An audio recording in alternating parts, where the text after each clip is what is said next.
yande salasa sappo e ɗiɗabre lewru aranderu hitande ujune ɗiɗi be nogas e go'o mobre cembinde hawti ɓiɓɓe adama en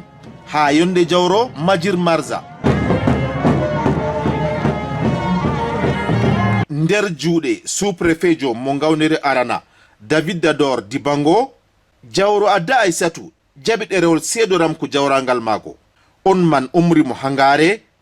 tiiɗal be adilako ha nder ardungal maako. Et c'est pour nous l'occasion tout d'abord de féliciter Jaworo pour cette promotion.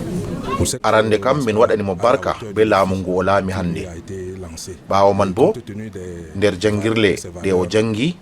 be kuuɗe ɗe o huwi ha nder ngendam maako min ɗo tammina mo ni o wawan jogugo laamu ngu. Nous n'avons pas le droit de croire qu'elle ne pourra pas relever ce défi.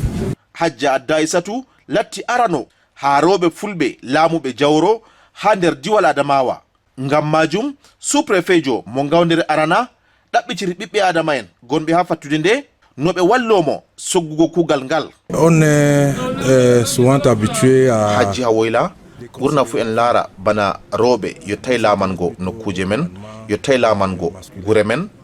amma hande tawama laamiɗo Hayatu ardiɗo diina ha wuro ngo hokkiti debbo no laamina fattude ngam majum en ɗo yelanomo hayru ha nder kuuɗe maako. La Vina a donné toute son onction pour que cette dame devienne Jawro d'un village.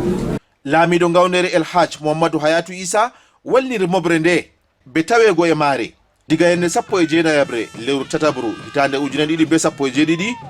o ardani no mobre metago Adda Aissatu nder faada maako ɓaawo man o umri sarakiyen maako fuu no ɓe dawrida be Adda Aissatu ɓe enɗomo ha no laamu maako yaaro yeeso. Jawro Adda Aissatu ko o ummi nder laamu daga ha saare bamako ha yotti ha saare goriko oɗo andi no o hawtirta ɓiɓɓe adama jotta ɗo ko ha nder faadama en mako ɓe waɗi ɗo o waɗay sefodu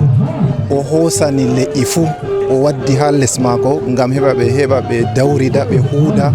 ɗum yaha yeeso to ɗum ɗo yaha yeeso ɗo na je mako tan